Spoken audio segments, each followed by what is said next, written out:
It's time for Agriculture, presented by Turkana Farms in Germantown, New York, a small-scale producer of heritage breed livestock and a wide array of vegetables and berries on just over 39 acres. They also produce a full array of garden vegetables, many of them heirloom varieties raised naturally, as well as an assortment of berries, including raspberries, blackberries, gooseberries, black, red, and white currants, mulberries, and elderberries.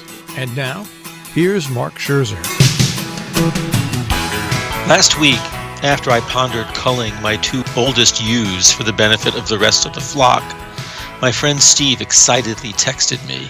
"I love the sheep trolley problem," he said, "but it doesn't mean as much if you don't really pull in each character, really calculate the consequences. Describe the young healthy sheep. What do you owe them? Describe the older sheep. How much do you love them? Weigh their lives in front of us. Let us see it. I say, trolley problem the out of it all next week." Steve is passionate about the written word and has spent most of his working life writing and editing, but he dictates rather than types his texts, which sometimes mangles words. The first time I read the term sheep trolley problem, I figured the software had transformed some complicated word into a nonsensical expression, and that the meaning would eventually become clear. The second time, several texts later, I was still mystified, so I asked, what is being transcribed as trolley problem? Steve, for his part, became equally mystified. What do you mean? To which I replied, you keep talking about trolley problem. I assume it's a voice translation issue. He was incredulous. What? What kind of education are they giving people at Yale? He then said trolley problem was a very basic philosophical game. Look it up.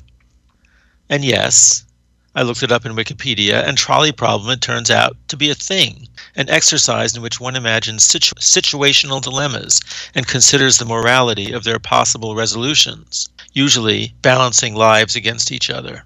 The term came into popular use after philosopher Judith Thompson published an article entitled Killing, Letting Die, and the Trolley Problem. She posited this scenario.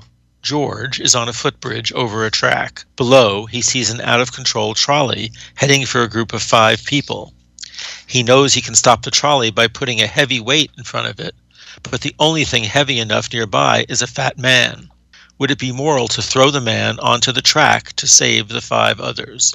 My first thought on reading this was relief that my ignorance of the term trolley problem did not mean my parents had paid good money for inferior educations at any of the fine institutions I attended.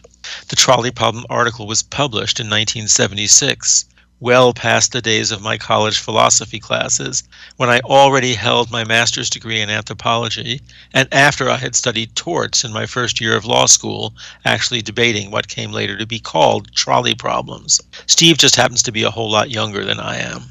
My second thought was not to take Steve's advice, though I regularly heed his thoughts on what and how I should write. Surely it would be a timely discussion, since the Supreme Court, without explicitly acknowledging it, was involved in a major trolley problem argument this week over abortion.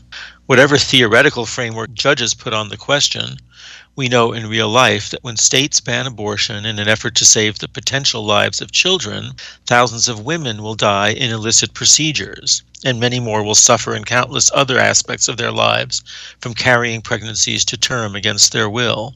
But I didn't think my decisions about sacrificing older ewes to save the health of the younger sheep would easily fit into the trolley problem framework.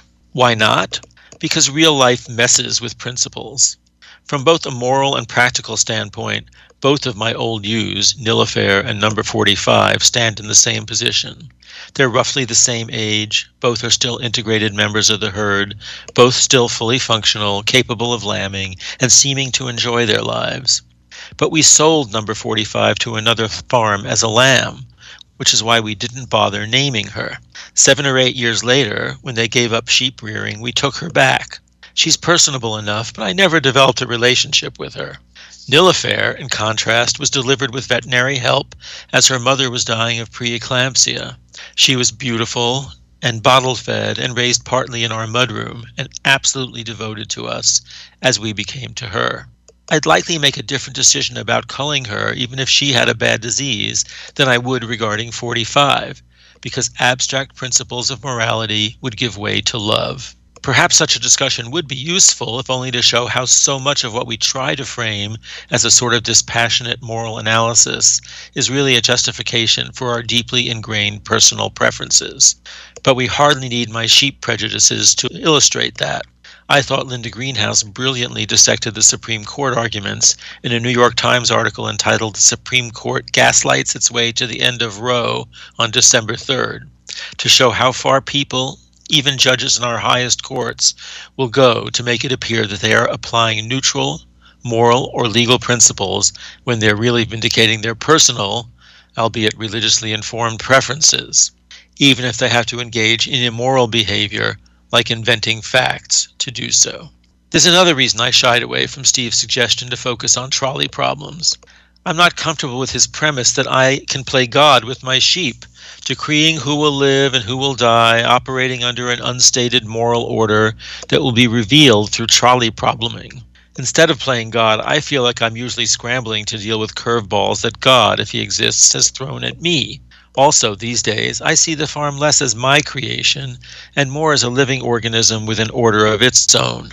Thursday, the last of the trees I wanted to plant this fall finally arrived by FedEx.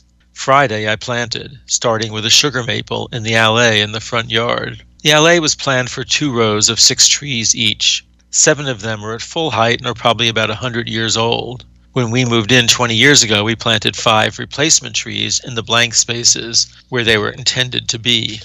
One of those did not make it, however, and I am planting to replace that one. But I did not buy a tree that was well on the way to providing shade to the lawn and visual balance to the allée. I instead planted a knee-high twig, which is unlikely to be tall enough for me to stand under before my death. I'll never see the completed allée as it was intended to be. But that, to me, is okay, because I'm not the master of this domain. I'm its servant. Agriculture is underwritten by Turkana Farms, LLC, a small-scale producer of heritage-bred livestock and a wide array of vegetables and berries on just over 39 acres in Germantown, New York. More information, 518-537-3815.